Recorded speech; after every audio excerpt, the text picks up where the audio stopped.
Hi, this is Essdras M. Suarez, and this is how I create. Welcome to This Is How We Create, a show that digs deeper into the creative life of contemporary artists of color. Discover what feeds their creativity and how they found or are finding their artistic voice. Through these intimate and candid conversations, you'll gain insights into the lives of creative professionals of color that are hard to find anywhere else. Hi there, it's Martine Severin. When was the last time you had a conversation with someone who delighted you, where chatting with that person was like going on a walk in a new neighborhood where every turn you discovered something new? My conversation with Pulitzer Prize-winning photographer Essdras Suarez felt like such a walk.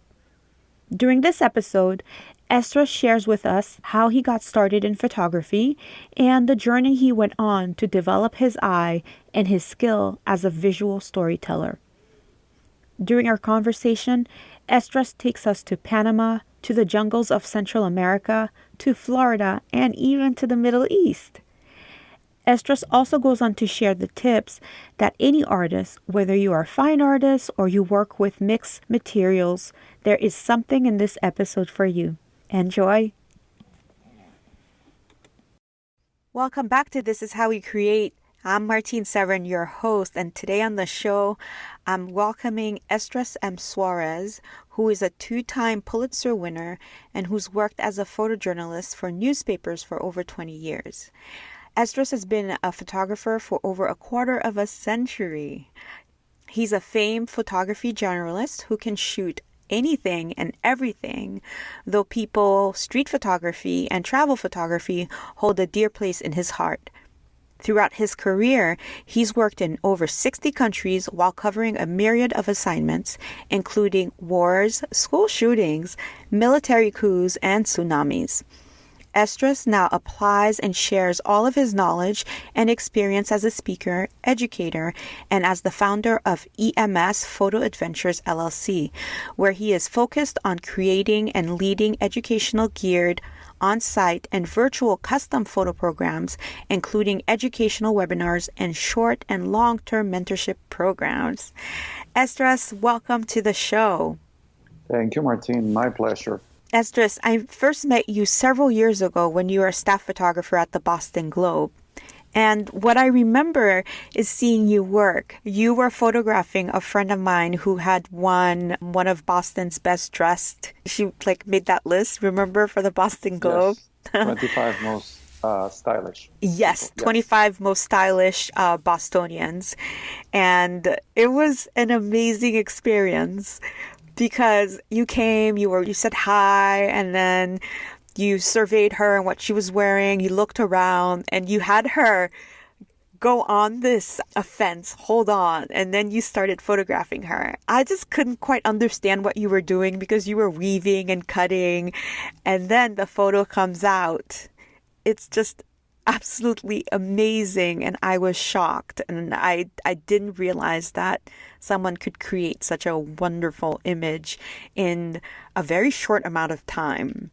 One of the things that I want to say is that from doing a little bit of research on you, I realized that you grew up in Panama and as a kid loved the National Geographic, and you went on to study zoology in order to become a journalist for Nat Geo. Obviously, you're doing photography now. I'd love to hear, what would your 16-year-old self think about where you are now in your career and what you're doing? That's very interesting. Hold on a second. A bit of a parenthesis. Was your friend wearing a silver something? Yes! I remember that shoot. I remember that shoot, and I remember the photo exactly how it came out. Yes, because she got the cover. Yes, I remember that. Okay, good. So what would my 16-year-old self think of me now? I actually don't think I had much of foresight into the future when I was 16 years old. I didn't pick up a camera until I was about 20, 21. So definitely a late bloomer. However, I grew up in reading National Geographics and all these other magazines. From a very young age, I had a sense that the world was much, much bigger than my immediate surroundings. And my father, he instilled in me this sense of wanderlust. Every once in a while, he'd come pick me up and say, let's go explore. and ill-conceived plans. We would just drive out 2 hours, park the car, and then just walk into the jungles. And he said, let's see if we can reach the ocean from here. We'd end up, thirsty, hungry, and stumble upon somebody's little hut in the middle of the jungle to drink water of a big 55-gallon drum. I remember having to move insects off the top so we can drink the water. But as a child, those are memories that stay with you. So one way or another, I learned that the unknown was kind of fun.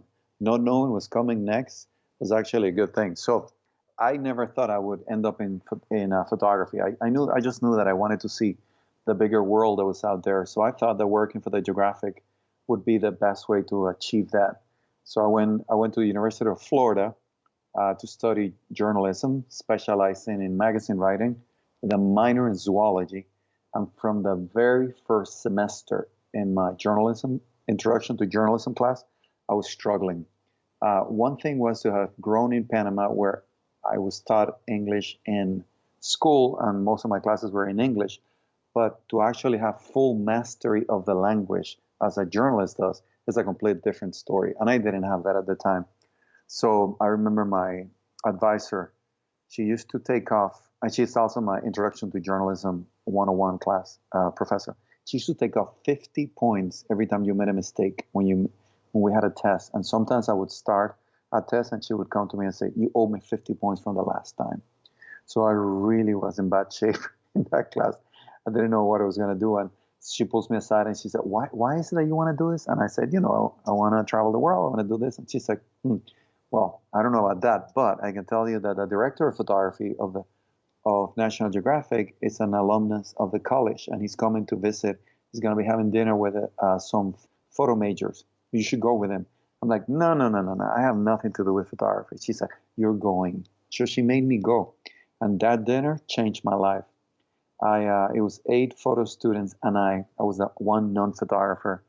And I hit it off really well with Tom Kennedy, the then director of photography, because I had grown up with Geographics and I had read so much, so I knew a lot about the magazine. So I could exchange a lot of information back and forth with him. Finally, I said, I'm studying this in hopes that I can work for you guys. So what do you think? Is that a possibility? He's like, no, not really. You have better chances you become a photographer. I'm like, okay, that's it. I'll become a photographer. Just kind of looked at me. Everybody in the table just gave me the evil eye. I didn't think it was a big deal because I didn't know what I was getting myself into. And I said, okay, so now what do I do next? He said, what do you mean? He's like, yeah, how do I go about this? It's like, I don't know. I guess you could apply for an internship. I'm like, all right. What do I need to do? He's like, you need to put a portfolio together. It is August. The deadline is December. I'm like, okay, I will do that.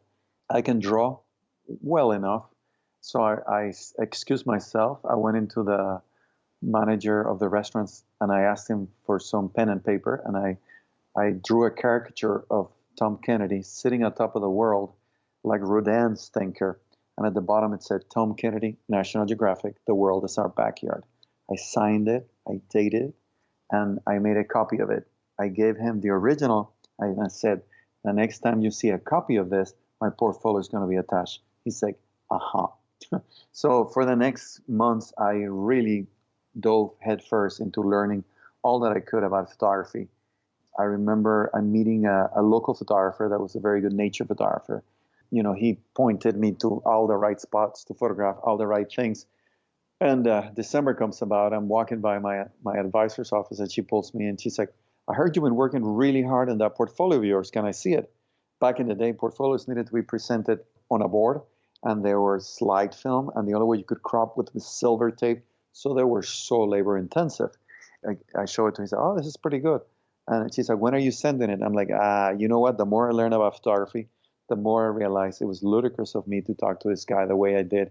And I think I would embarrass myself if I sent it to him. So she was not happy with me, and I walked away from the office. But she's like, let me keep your portfolio. January comes about. She pulls me out of a class, no more. And she says, I got someone in the phone that wants to talk to you. And I go to the office, and it's Tom Kennedy. And he's like, Essdras, you have a long way to go, but you have potential. And it just so happens that I need someone who speaks Spanish and English knows about the tropics, knows about animals, and knows about a bit about photography. Would you be willing to assist a couple of my photographers that are working in Central America during the summer? I was speechless. And I'm like, of course. He's like, oh, and by the way, but I'm sorry for this because this is such last minute. I can only pay you $50 a day. I'm like, you gonna pay me on top of that? I would have done it for free. But once I had that experience, I knew I was hooked. I'm like, that's it. This is who I am. This is what I do the rest of my life. And that's how I came about to becoming a photographer. What an amazing story. I'm curious. So when you're there and you're watching The these pro. photographers, you're watching the pros at work. Is there anything that you remember from that experience? Oh, I remember everything about the experience. I assisted two other photographers. One was doing a story on poison arrow frogs, and with him I spent time in Costa Rica, Panama, and Colombia in the jungles of these countries. I saw more jungle during that time visiting back home Panama than all the time that I growing up in Panama. The guy that was doing the story on the poison arrow frogs, a genius when it came to animals, but when it came to people, he was not the best person in the world to deal with. It felt to me like my job was not only that of carrying stuff, assisting him, translating at times, but it was also protecting him from not being killed by the locals. And I am not exaggerating. There was after an incident with a boat driver that we had hired that came out late and drunk, and the boat ended up atop of a mangrove. It was a disaster. I mean, the guy really was very responsible. This guy was mad at him, so he kept cussing him out, and he wanted me to translate every bad word he was. I'm like, I'm not saying this. He said, why not? I'm like, because these guys are taking us into the middle of nowhere.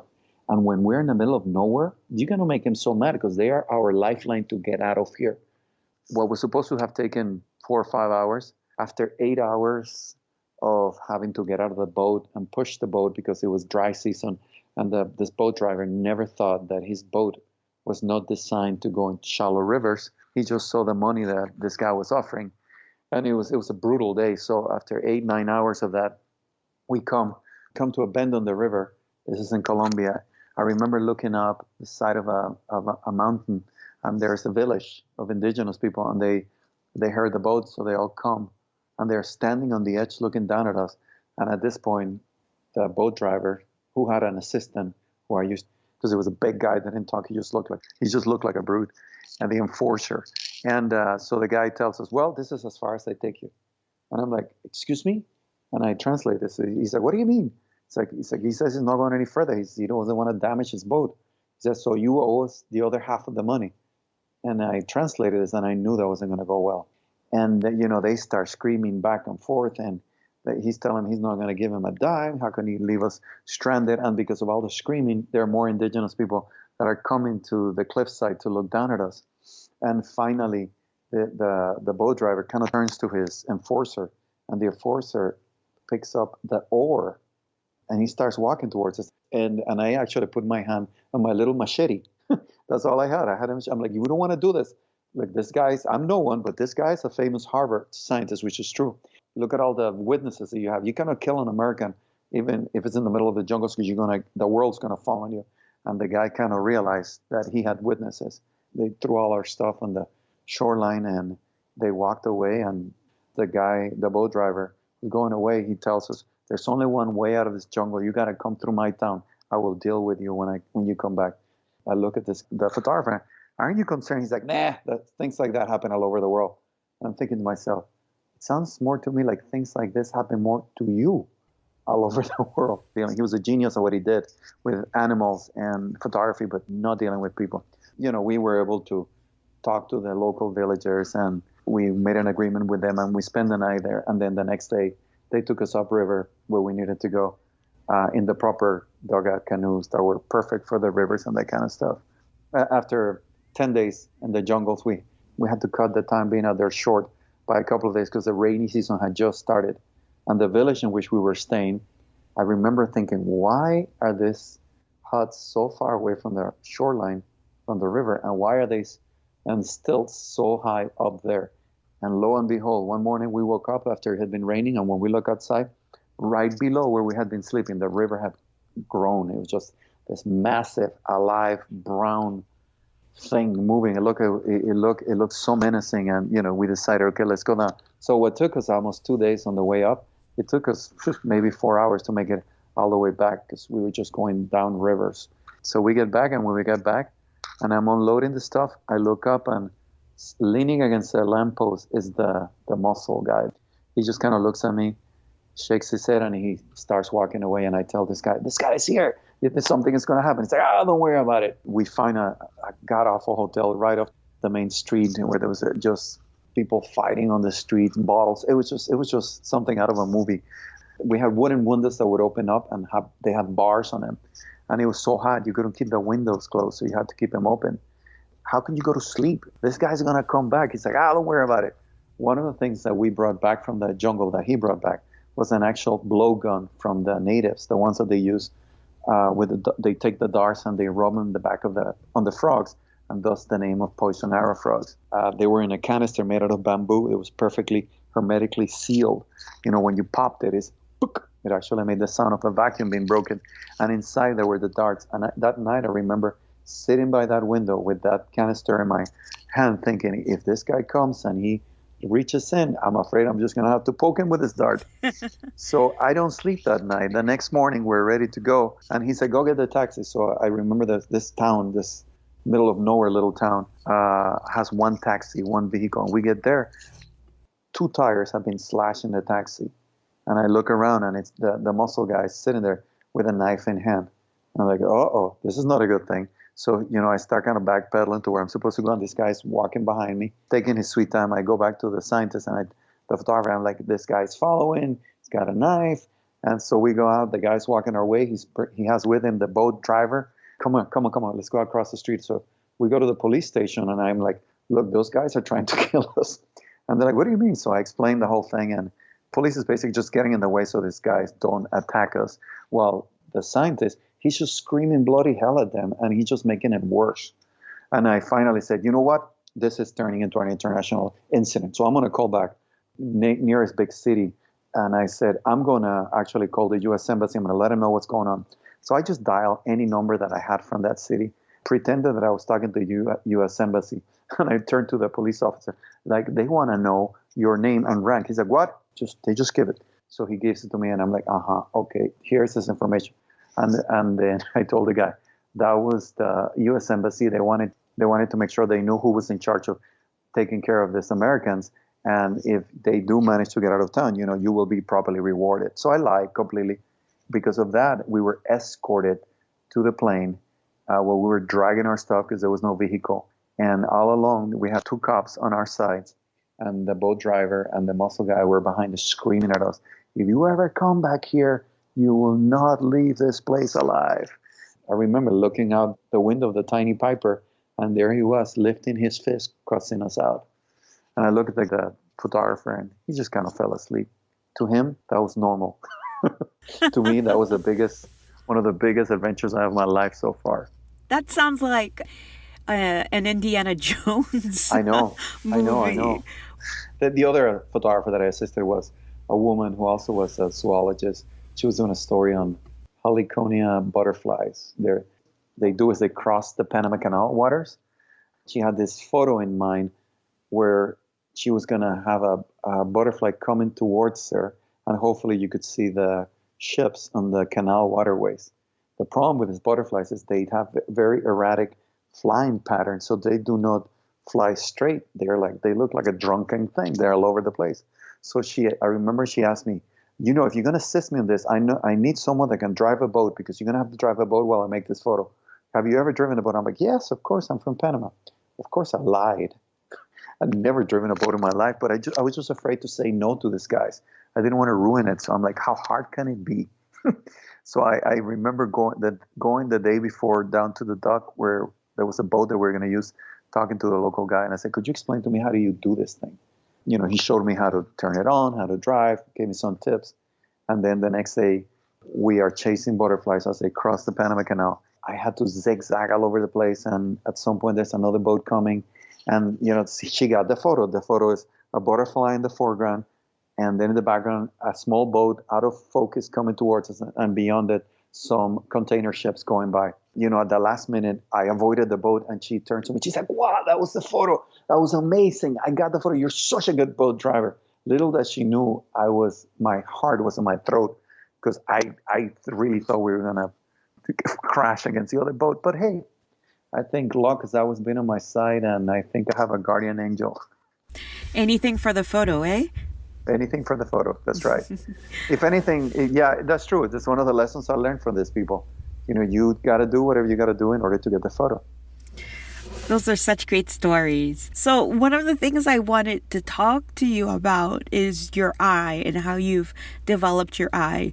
I mean, you're a two-time Pulitzer winner. You've won so many awards.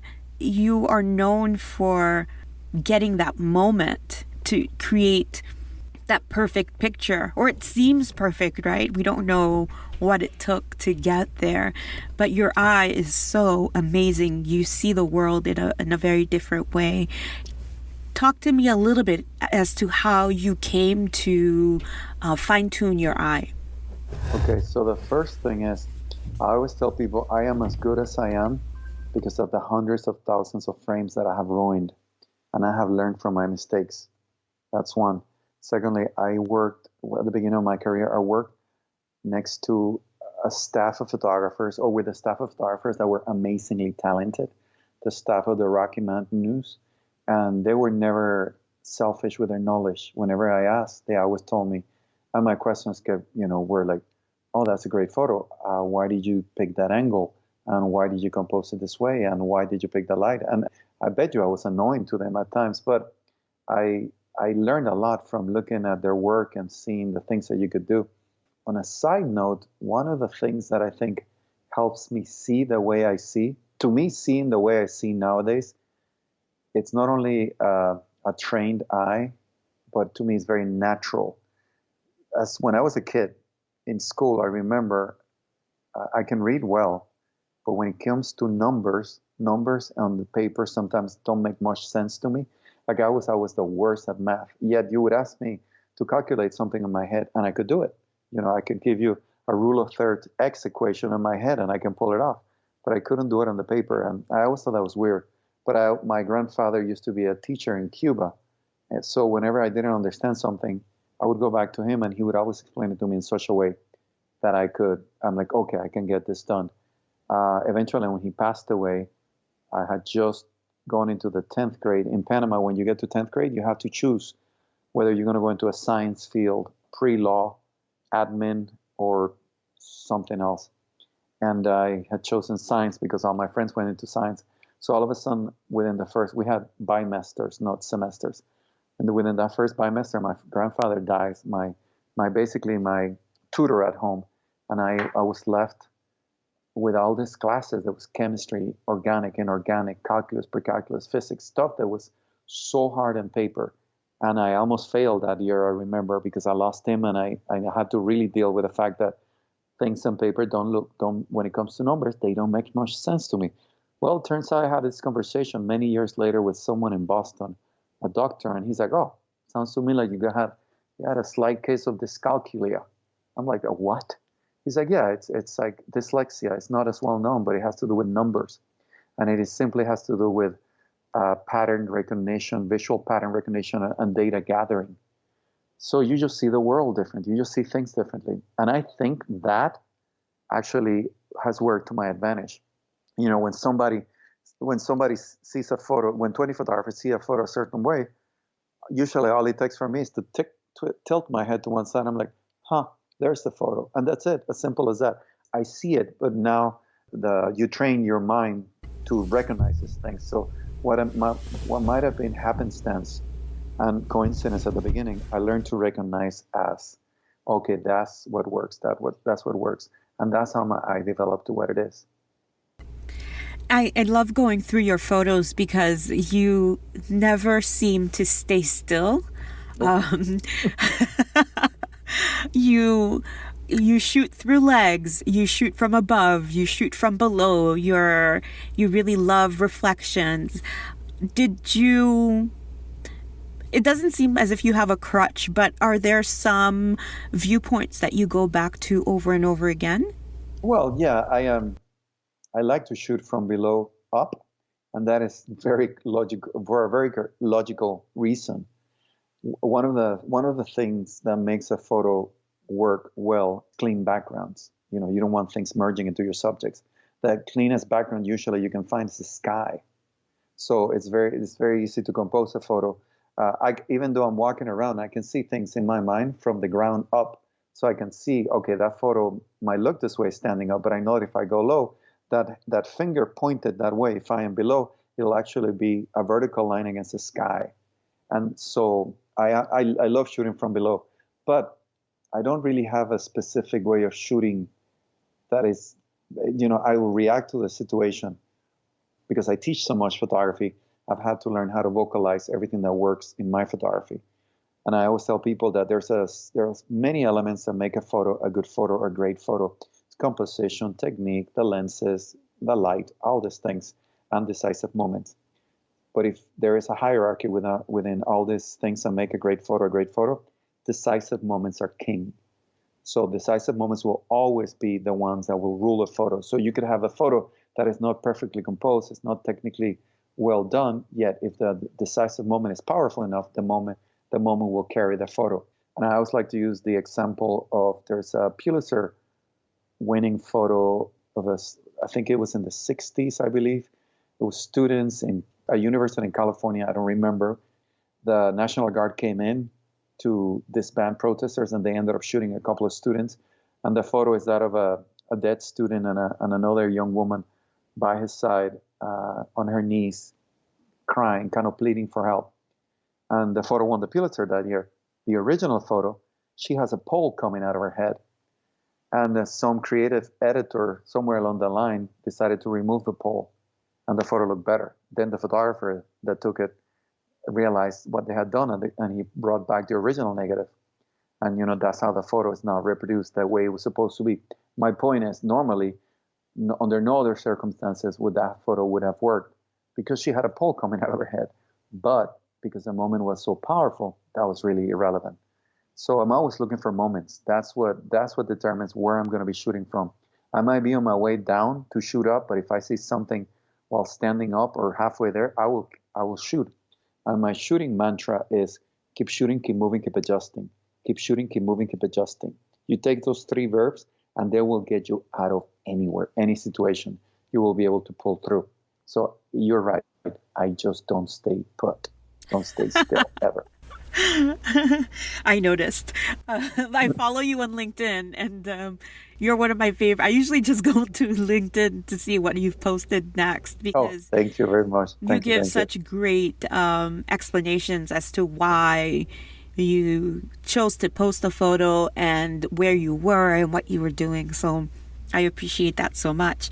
And I think it's either through LinkedIn or stalking you that I learned specifically the squinting method. I don't know if you have an exact way for it, but it's so simple, and it's something that I realize that I use now when I get my selects from a shoot. It's if you squint your eyes, the eye will go to the brightest area in a photo. Can you tell us a little bit more about that in terms of how you teach that? Okay, so I am one of those people that when I teach something, I'd rather you understand it than you memorize it. I don't give rules to follow. I don't give formulas to follow. I will always give you an explanation of why things work. One of the reasons why I love working for the Globe so much was because there's so many universities and so many bright people in that area, such a think tank of a place. And every time I would go to MIT, I would overhear conversations. And most of the information just went way over my head because people were way too much more intelligent than I was. But whenever the conversation had to deal with visual, optics, data gathering, the optics of physics and all that, I paid a lot of attention. I remember having a conversation with an anthropologist of all people. He was telling me that one of the reasons why whenever they find caves of prehistoric men, that they always find the burning coal. There's a soot on the walls, and it seems like the fire was always going. And I asked, why is that? He said, it has to do with the fact that we used to be hunter-gatherers. When the men went out to hunt, sometimes they would go for 3-4 days.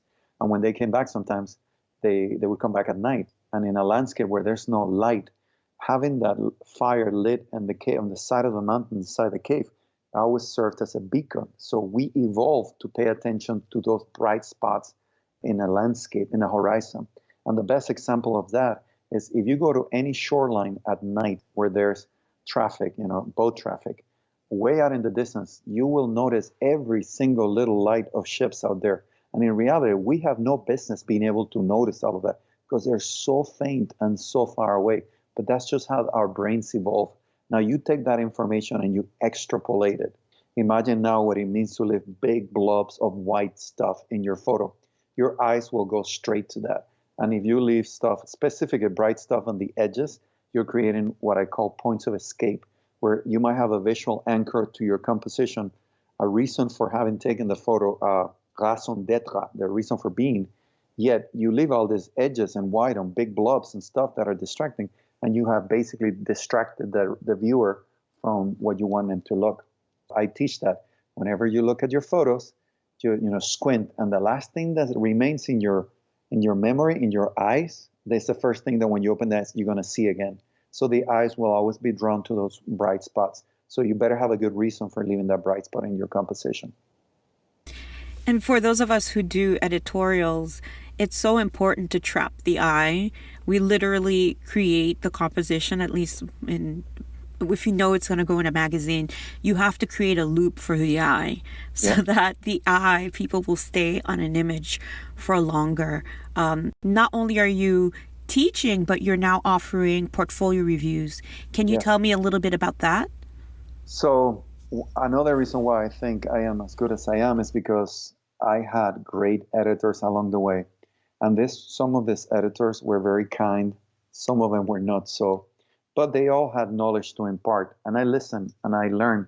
And one of the things that I learned was that you usually need a trained, well-educated, and experienced eye of someone that is not emotionally attached to your photos in order to help you pick the best photos.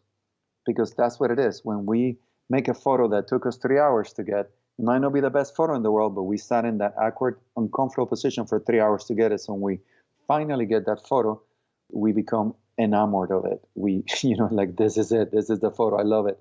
And then it takes an editor to look at it and say, what else you got? And it breaks your heart. But when they explain to you what happened, you're like, okay, that kind of makes sense. So now take that to the average photographer out there who just loves photography and doesn't do it for a living. Even though I have review portfolios of professionals too, I can come in and look at the work and judge it strictly based upon the merits of the content and the composition. People always want to give me background information on their photos. I'm like, hold on a second, don't tell me any of that until I look at your photo, because your photos need to live in a vacuum of information.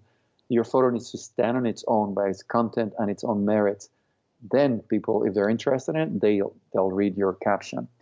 The fact that you tell me doesn't mean that you were able to actually reproduce with the photo what your caption says. It takes a trained eye of someone that can come in and go through them. I can go through about 200 photos a minute and pick the top 10 without any problem.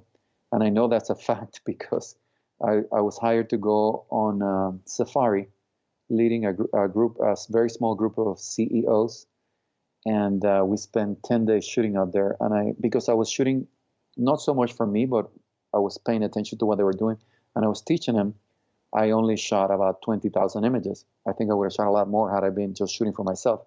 My workflow is every night, no matter how tired I am, I will go through all my photos and I will tag the ones that I think are worthy of a second look. And then I put them in a different folder called Chosen and Edited. So at the end, I can always refer to that folder, and if I have any doubts, I go back. So when I was done with that whole process, I had about 1,100 photos that I had picked.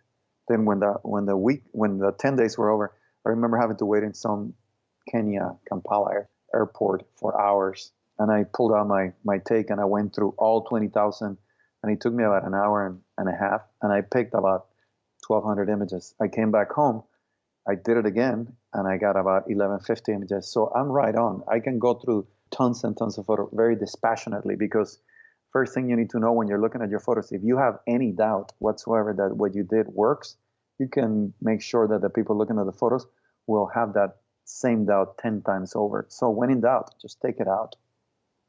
I just finished a shoot last on Sunday actually, and I went through to do the selects. And the way I do it is I go through and I use the 1 star method, Yeah. 3 star and 5 stars. The 3 stars are what I usually go back to and refer to make sure to see if I've changed my mind after looking at my 5 star ratings. Do you use a rating or do you just go Yeah, well, through and yeah. you do selects? I use a program that it's called Photo Mechanic, Ah, you do. People say right? it's amazing. It's amazing. It's like it's I think I have been using that program for 15, 18 years. And it's very simple. It puts your photo just like a contact sheet in front of you, and you can go through every single one of them, and you can tag them. And then once you have all the tagged ones, you can rate them. You can 1 stars, 2 stars, 3 stars. I do that process of starring and then going back and looking at them. So yeah, you create a funnel from the broader take. You pick some selects, and then you re-edit that, and you go tighter and tighter until you distill the essence of the shoot. Before we switch to another topic, we'll have the information for the classes that you offer as well as the photo portfolio review sessions that you host, and we'll have that in the show notes in case that anyone who's listening would like to. I think I want a portfolio review from you. Just so that I will contact you about that. Okay.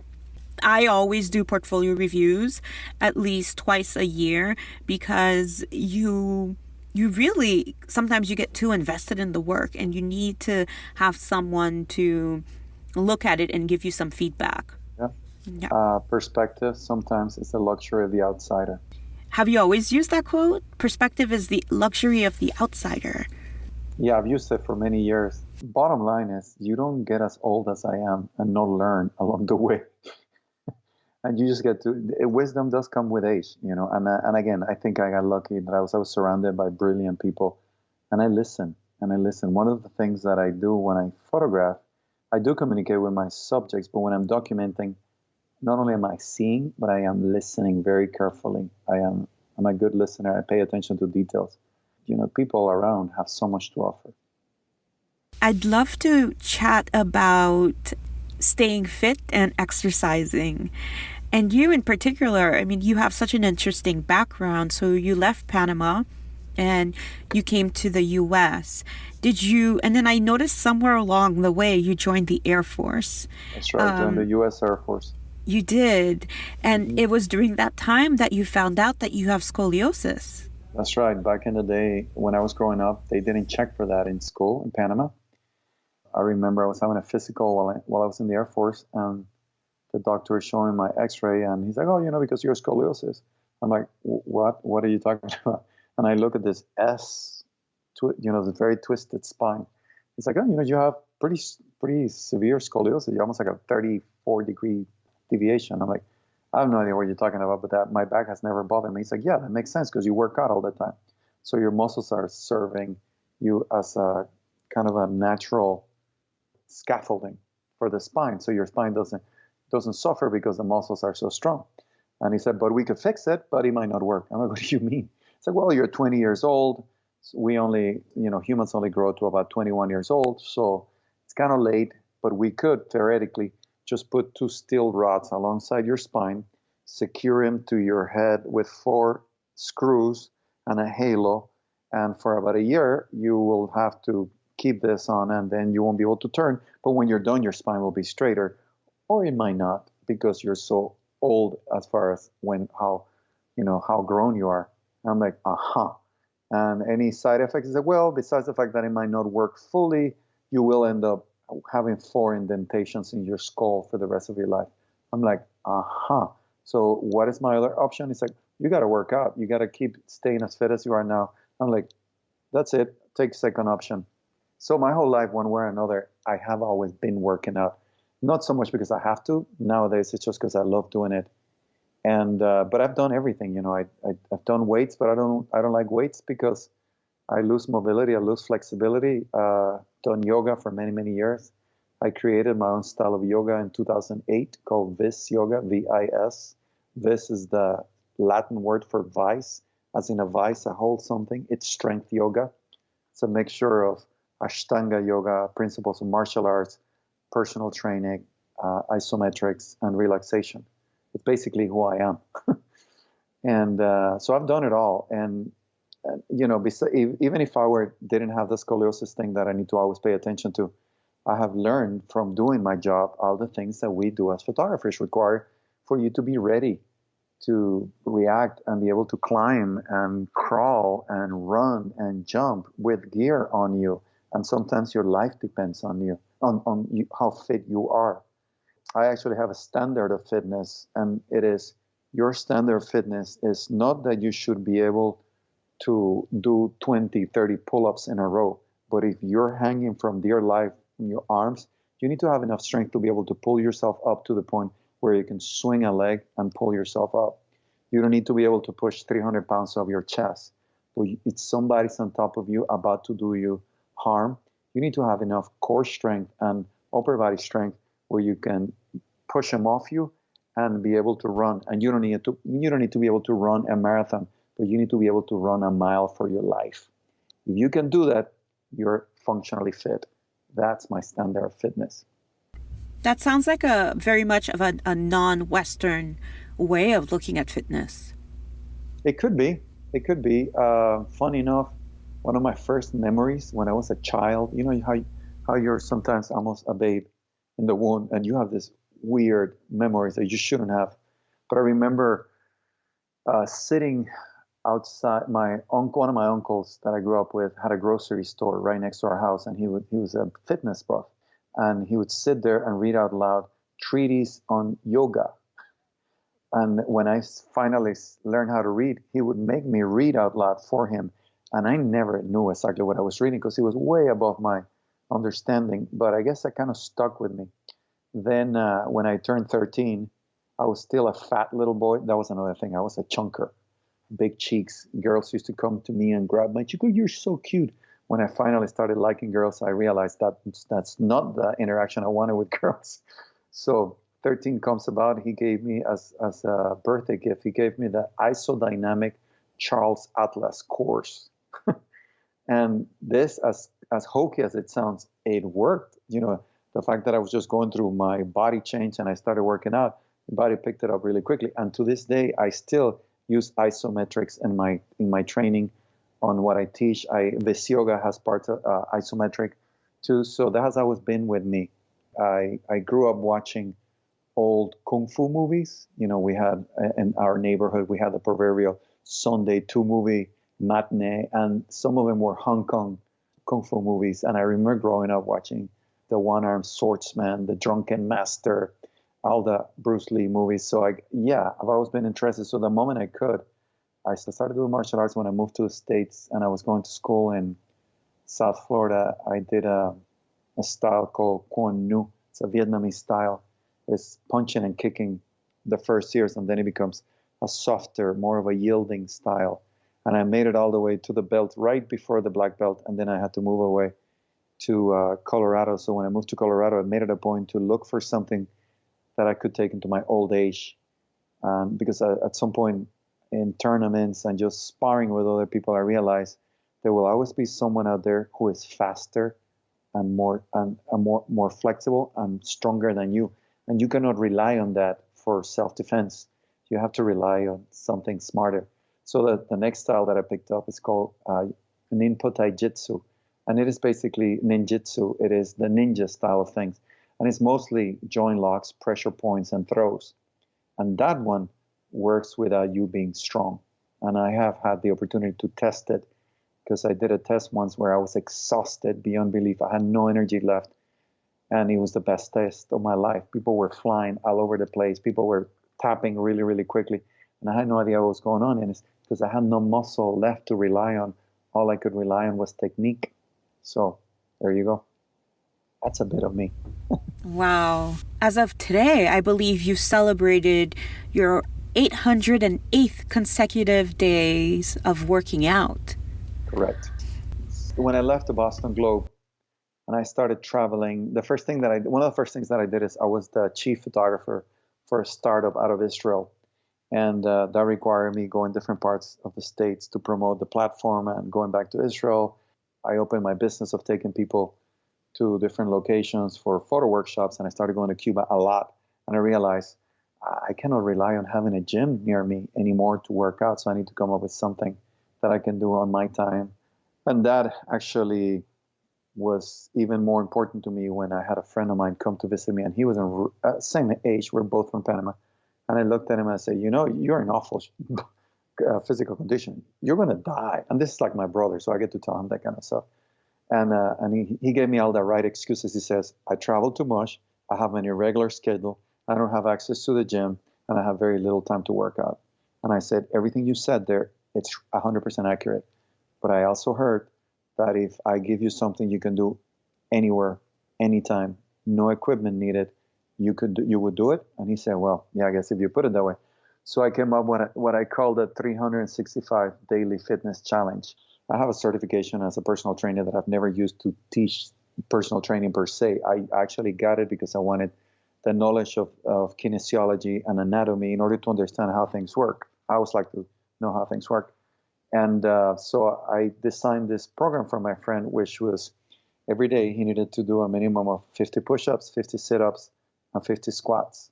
That's it.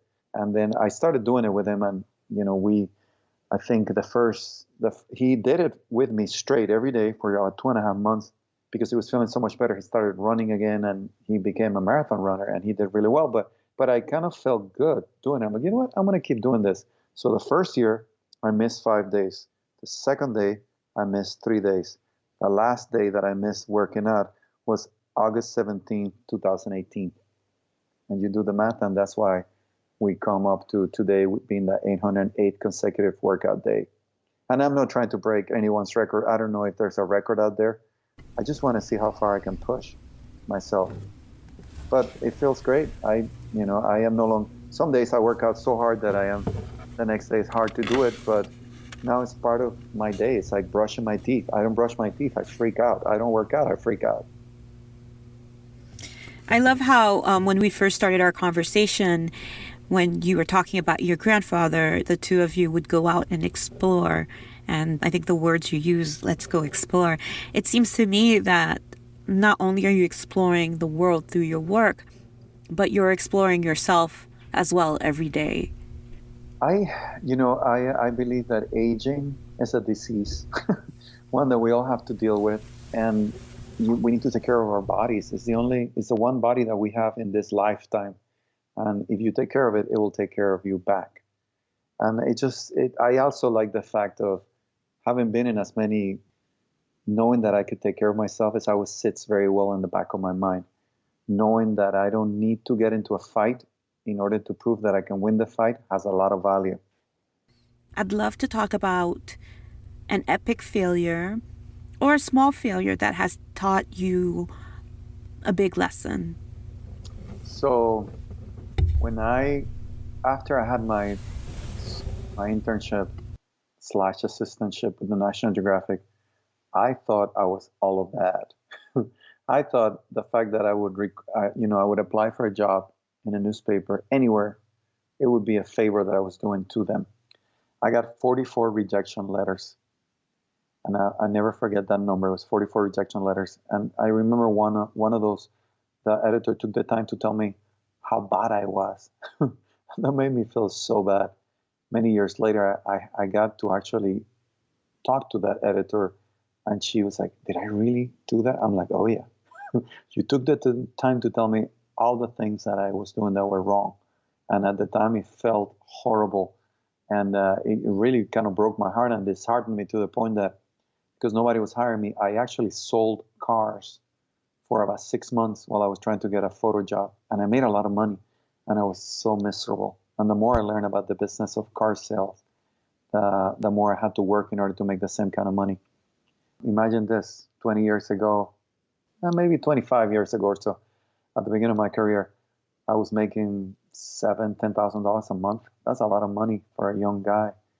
And I was so miserable. The money meant absolutely nothing to me if I couldn't make photos, if I couldn't be out there. And I remember my first full-time job was with Weekly down in South Florida. called the Jewish Community Journal, out of all these little papers, the Boynton Beach Observer, the Fort Lauderdale something, something else. And it was a $350 a week job. And I turned to my wife and I said, are you okay if I take this job? She's like, yes, please do, because you're so miserable. It's no good. So that kind of broke my heart at the beginning of my career. My second job wasn't really a job. It was another internship that I took with a Rocky Mountain News, a paper in Colorado. And it was a 6-month internship. I lied to my in-laws in order to take their daughter away from Florida to Colorado. I told them I had a job because in my mind, I'm like, these people will hire me no matter what.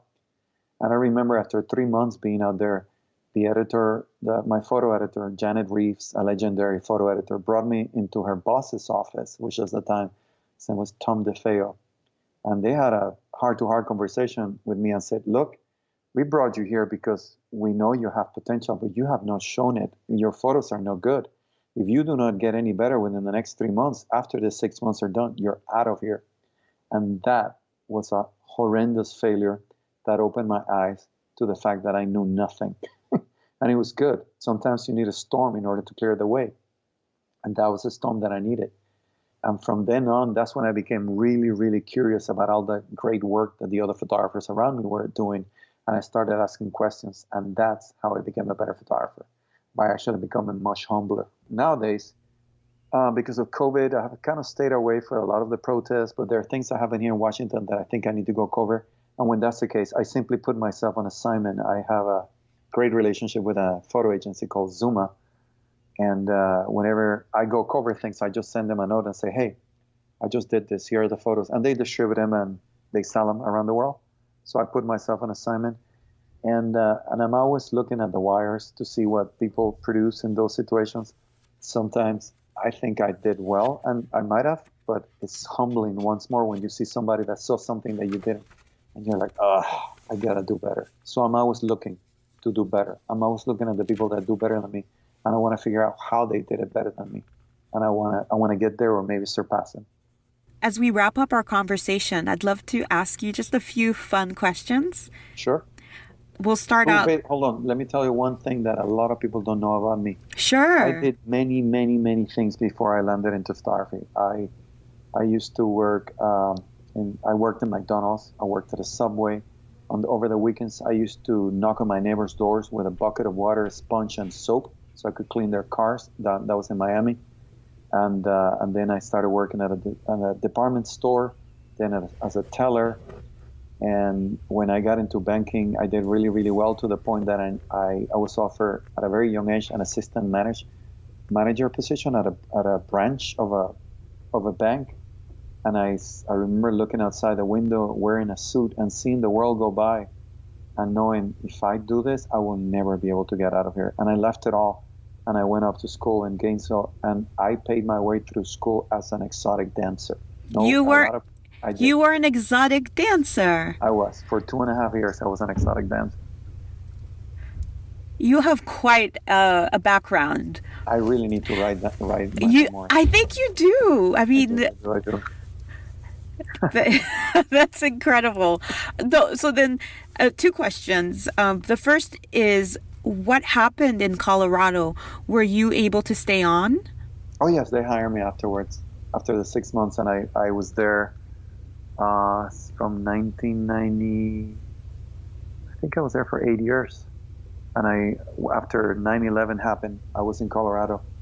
We were ready to have a family. My wife and I, we had just looked at the perfect house to buy in Aurora, Colorado, which always rates very high on places to raise a family. I was on vacation in Panama when 9/11 happened. I wanted to get back right away. It took me about 11 days to finally get back. When I finally get back, I go to my boss and I say, send me to New York, send me to Pakistan, wherever, I'm there. And she said, I haven't been approved to cover the story. I went to the editor of the paper and I kept nagging at him. I'm like, we got to do this. I might be young in the profession, but I understand this is going to change our lives for the rest of our lives. It's different. And he finally said, you know what, Essdras? Maybe we just don't cover the kind of stories you want to do. And I said, okay, thank you. And you left at that point. Yeah, opened up my little flip phone and I called the Boston Globe, who offered me a job, and I was about to turn down. And that moment, I accepted the job. Then I went and told my wife what I did, and that almost cost me my marriage. But God bless her heart, she's a saint. So, So go ahead. just I was going to ask. Well, I'm glad that you did go to the Boston Globe, and you were right that Yes. 9/11 changed our lives. Yeah. The second thought I have is, while you were an exotic dancer, were you married at the time? So I was a dancer for 3 months on my own. Then for a couple of months, I reconnected with my first love, my wife, and she knew I was dancing at the time. And then we got married out of love because I was knew my grandmother. She was the matriarch of our family, and when she met my wife, my then girlfriend, now my wife, she told me, she's the one. And I kind of knew that from before, but she kind of ratified it. I'm like, oh crap. I'm so young. I don't need to know this thing so early in my life. But she was right. So, the proverbial, we went apart, we came back together. I didn't want to lose her again. So we got married, but I did tell her, I'm going to dance as long as we need money. And she's like, as long as you bring money, I don't care what you do. So I was married. I was a dancer 2 years into my marriage. So she's a great woman. What did you learn about human nature while you were an exotic dancer? Uh, the women, the women are, I grew up in Latin America and I always thought that men were the rowdy ones, men were the wild ones. That's not quite the case. Behind doors, amongst friends, women can be pretty aggressive and they can get pretty wild. It kind of opened up my eyes in a whole different way of looking at the culture. And but at the end of the day, I realized that whenever I would be quote unquote on stage performing, I was fulfilling a fantasy, a dream. They didn't care about the human. They wanted an object that was fulfilling something in their mind. The moment I would make a connection with someone and actually have a conversation, it was different. It was, they no longer wanted me that way anymore, and I needed the money for them to call me back. So I learned you would go into a bachelorette's party, and you do what you got to do. You collect as much money as you can, and even if they ask you to stay, you leave because you wanted to call you back. But the few times that I stayed and people started talking, and you start connecting at a human level, it changed that. So that was very interesting. So it was just a role. It was a job that I did. And I always said I was not the best looking of guys. I mean, I danced with guys that were the cover of romance novels, for God's sake. We're talking Fabio looking like guys with gorgeous black curly hair and that kind of stuff. I was not like that, but I could connect. I've always been able to build immediate rapport with people, so that actually got me quite a bit of business that way. Wow, that's a fascinating story. You have to write your memoirs. Yes, I do. I do. I'm hoping once I can establish all my virtual practices that I've got going on now and things kind of quiet down, I can go into, because I don't think I'm going to be traveling at least until the second half of next year, minimum. So there'll be time and I will write it down. And I even have a title. It's going to be called The Spaces in Between. I mean, a lot of your business was traveling, right? Photo 80% of my business. 80% was taking for people, amateur photographers, or possibly even professional photographers Yeah. on photo trips around the world. Yeah. This year, with the pandemic, before it got out of hands where people started realizing how bad it was, I had a trip to India and the cancellation date was coming. And I told my people, look, we have passed the deadline where you get all of your money back, and I already sent money away. So, but if we cancel this before, I'll be able to give you most of your money back. And they all agreed. And I'd rather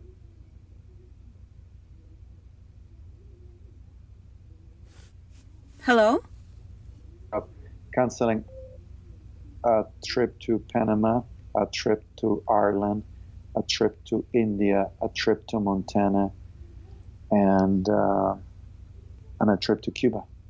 I'm It's brutal. sorry, I lost you there. You were talking Oh, okay. about giving people their money back, and then I Yeah, and I lost did. you. I did. Like by contract, I could give him back at that point. I think 60% of what they had given me, but I told him, we're about a week ago from the point where I I only get to give you back 30% of the money that you put down. But if you agree with me that this COVID thing can get out of hands, we will cancel this now and I will give you back as much as I can. And I ended up giving him back like 85% of the money. And the money that I couldn't give him back is because I already sent it to the partners on location and they paid hotels and that kind of stuff. And hopefully there are credits sitting there waiting for us. But yeah, my whole world got turned upside down. Thank God my wife still has a good job. I'm looking forward to things calming down for you to start up again more robust than ever. Yeah. I have a couple of other ideas of things that I want to do though. Oh, please share. Oh no, well, it's still within the realm of photography. Before the pandemic, I was shopping around a TV concept. The title is not quite right, but it's a working title. It's called The Curious Photographer, or more along the lines of The Curious Traveler. Somebody made me realize that I am just not a photographer. I'm simply an extremely curious person that uses a camera to open doors and find out what's going on. And a lot of the great photos that I get are based upon happenstance, building rapport, and following my instincts and just listening to people.